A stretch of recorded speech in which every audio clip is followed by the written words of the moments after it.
Today we're going to speak about how to deal with chaos. I'm sure everyone have faced it once. So today I will introduce my little guide on how to deal with it when you face it at work. Okay. So my name is Natalia.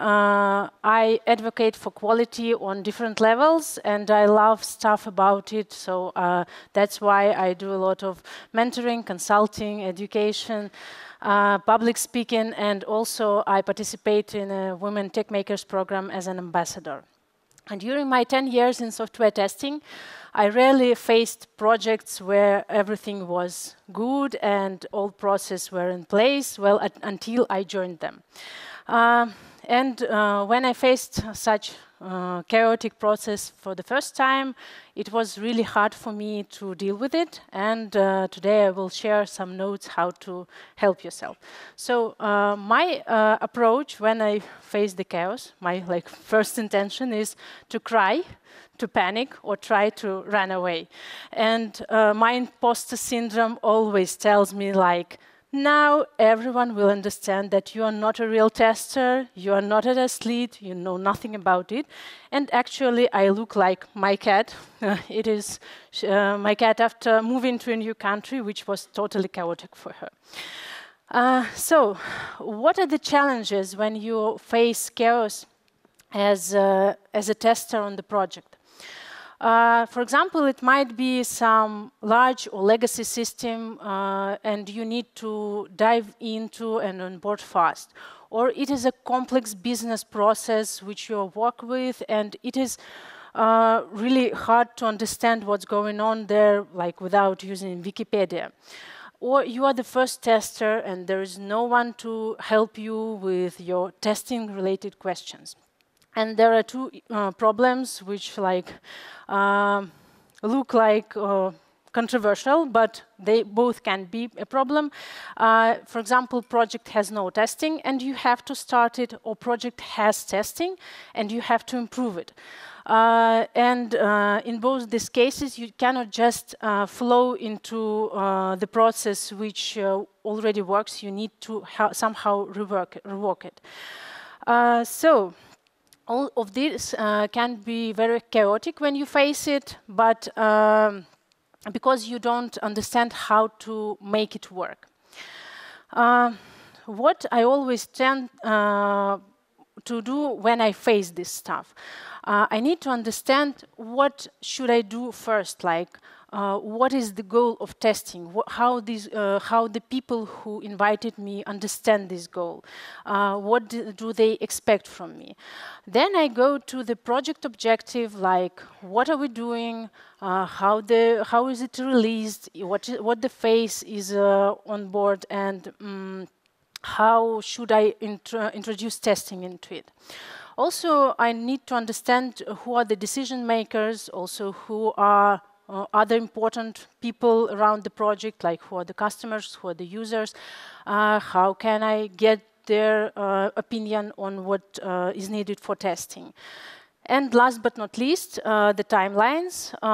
For sure, your strategy on dealing with the task will be very dependent on do you have enough time to analyze, understand, and build a plan, or you have to rush with some task, test it, and take another task.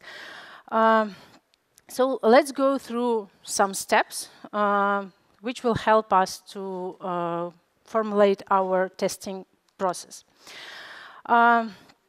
As we already have some information about testing, about project landscape, about goals, and what people do expect from us, we still want to get more information and dive deeper. We want to understand the development process and how testing is supposed to be there. For example, testing process in Kanban and Scrum methodologies might slightly differ. Also, we want to understand the delivery expectations, the level of quality expected, the outcomes, and we need information of how the product was tested, what is what is the history of testing? Are there any artifacts? Who did it? How they did it? And what do people want from testing now? Not only like stakeholders or managers, but the whole team. It is really important to go back to this question, like, what do you need from testing? What is the goal? Once you get more information, you need to revisit this question and to rethink your goal. At this stage, you find yourself like gathering information. Once you get more information, you will need to answer even more questions. And when I was like a test engineer, it never was a problem for me, like who to ask my questions. I always had a test lead, and I could go to them and to ask. But when I came as a test lead on a brand new project and there was nothing about testing, I found out that it could be really challenging to find people who would answer your questions, because like manager could say like, I don't know, I don't care, do what you want, you know better. So here is a list of roles who you can ask for help. It can be colleagues, managers, product owners, business owners, other roles like developers or architects or analysts.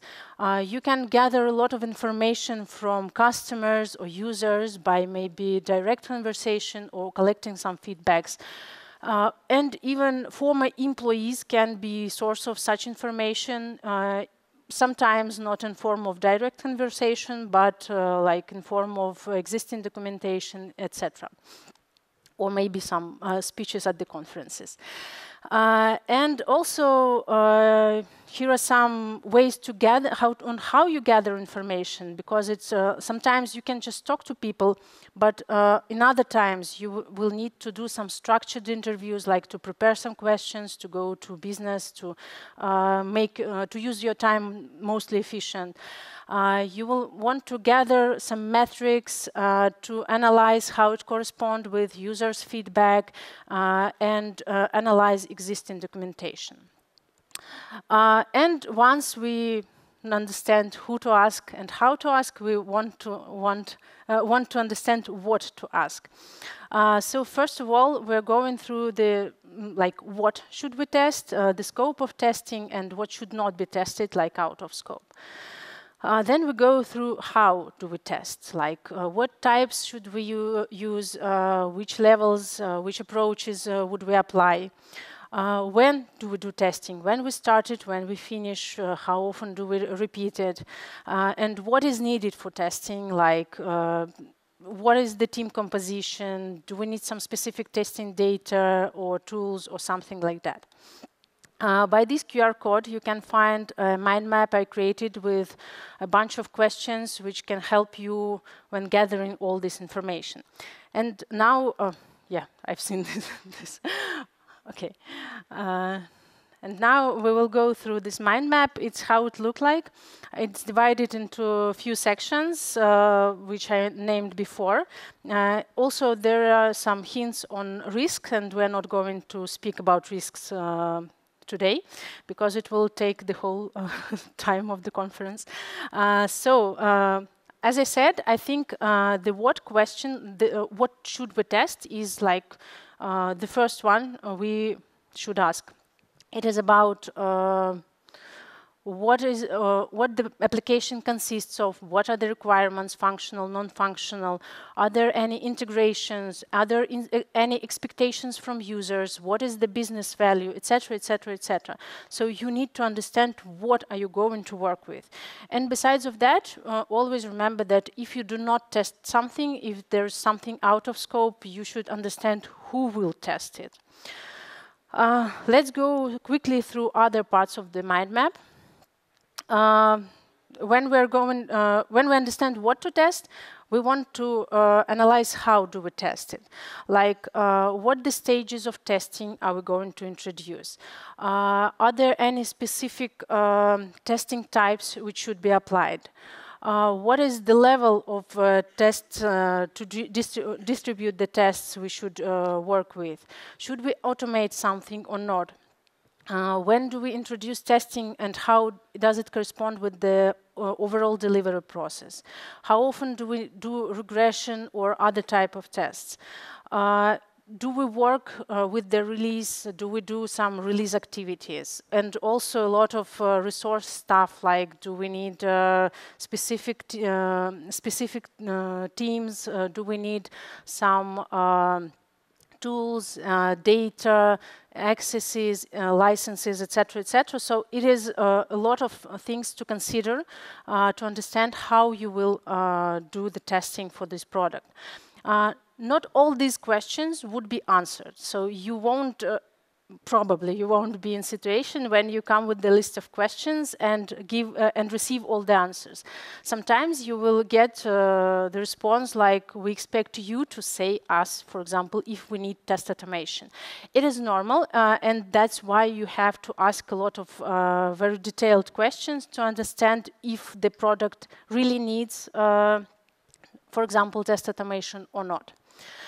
Now, when you gathered a lot of various information, you go back to the goals. So you had some goals on the initial phase, which was like given to you by stakeholders or some hiring managers, but you will need to revise this goal and does it does it correspond with the information you already got? Like you will need to reformulate this goal again. Then you will need to confirm these goals with stakeholders and understand the priorities. Probably you may have more than one goal at the time, and you need to understand where to start. Then you select what is needed for achieving this goal from resources, from stands of view, from other like actions which you need to do, and decompose the goal to tasks. Also set some priorities according to these goals, according to what is expected from testing. And for sure, you need to assess the risks.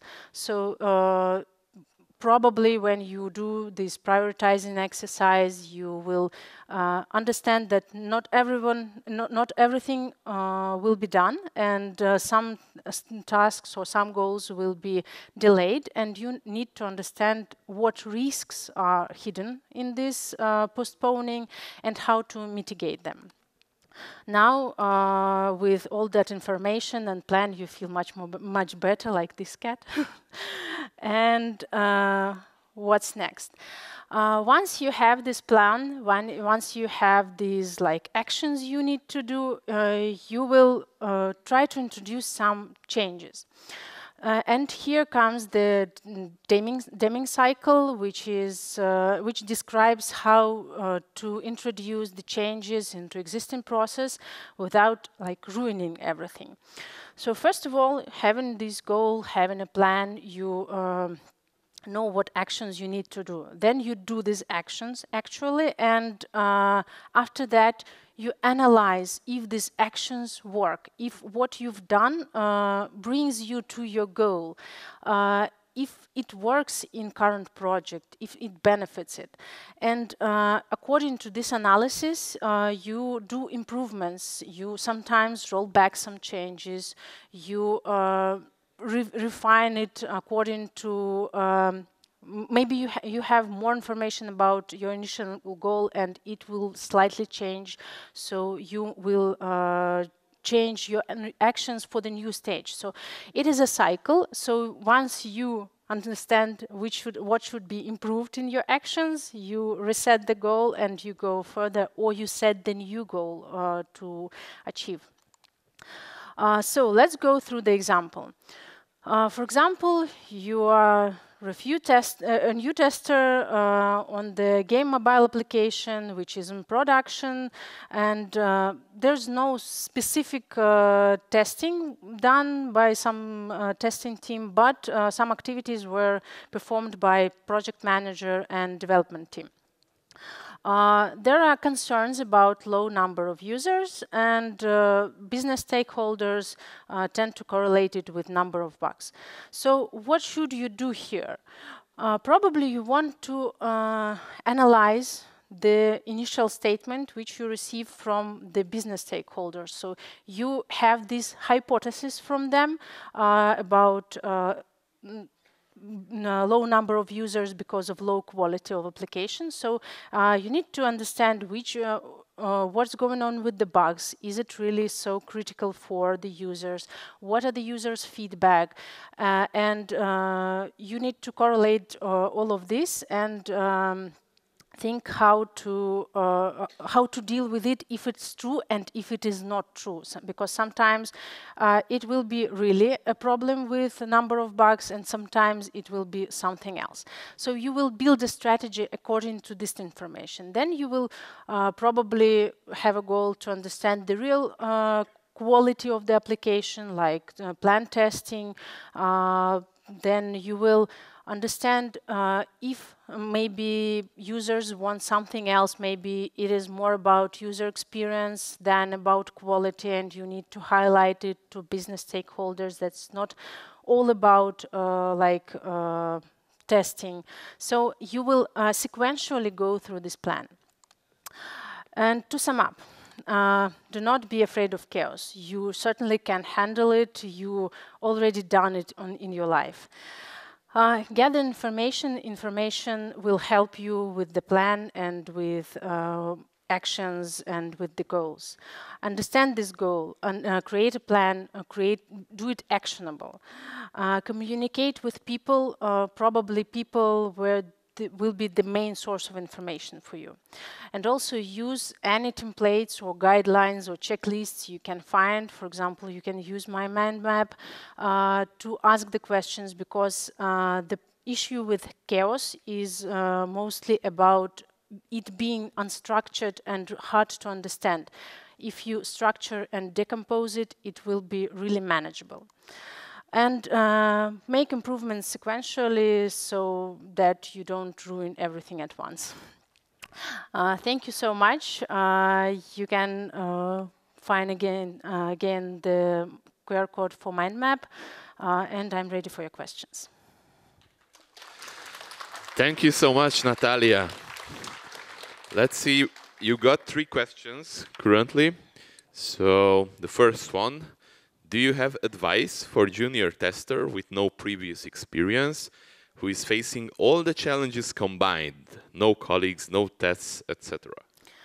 I would say that it is always best, even if you are not junior, to decompose the task so that it wouldn't be so frustrating, and just like put things one by one, not everything in 1 minute, and just, you know, eat an elephant by pieces.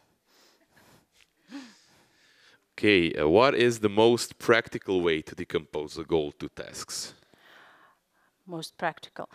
Well, for me, it works to just sit down, and I use some app for like creating task lists, and I just put there my goal, and then I ask myself, what should I do to achieve this goal? Like, for example, if I have to go to the conference, probably as a speaker, probably I should find a conference, then I should find a way to apply to the conference, then create a talk, etc., etc. So I see it as a, like, you have a journey and you have some steps in this journey. Okay, from Krzysztof, what would be your advice for an ongoing project already in chaos and not used these tools until now? What would be a good first step? A good first step here will be to analyze if you really need to change something, or you should stay with, if it works, don't touch it. And if you see the value of some changes, you see that something doesn't work as it should, probably it would be best to analyze what is the weakest part of the project, weakest part of the process, and start with asking the same questions. This mind map doesn't stand only for places where no testing at all. I use it actually to create a test strategy on the project I I join and I see how it works, and I just go through these questions and analyze how to adapt the test strategy. Okay, so 2 more questions came in, so we now have 3. Let's take the one with 3 likes now. Have you ever tried to use the help of AI in the decomposing of big tasks? I did, but I actually don't like the result. I'm a very, very, very big fan of AI, but for other tasks. I don't see how AI could understand how my brain works and do it convenient for me. So that's why I just do it myself. Okay, next one. What do you think about requirements testing? It's a great thing. Keep it simple, keep it Well, short. I think it's best part to do like shift left, not to start with automation, but just start with requirement testing. So I think it's really essential for any project having or even not having requirements, because even if you don't have requirements, you can analyze what are not written requirements are and build testing about it. Okay, here the last one is, in your example, does it not make sense to question if the game app reaches its goal? Example, to entertain. It is great to ask a lot of questions about the app, about the things which are expected from the application by business and by users and by everyone else. But I had too less time to speak all of them. It was like yellow at that time, so I should speed up. Okay, and the question which I also wanted to ask you, maybe for them, for what tasks do you like AI? Because you said not for this, so actually, I use a lot of use AI for like this rubber duck. When you speak to it and it responds, and you just make your ideas more clear. I created several presentations and workshops using ChatGPT by just putting their ideas and receiving feedback from AI, receiving some maybe clarifying questions, etc. So it helped me to form what I had as an idea, and it became a real plan, a real talk, a real workshop. Thank you very much, Natalia, for being here with us once again. Thank you.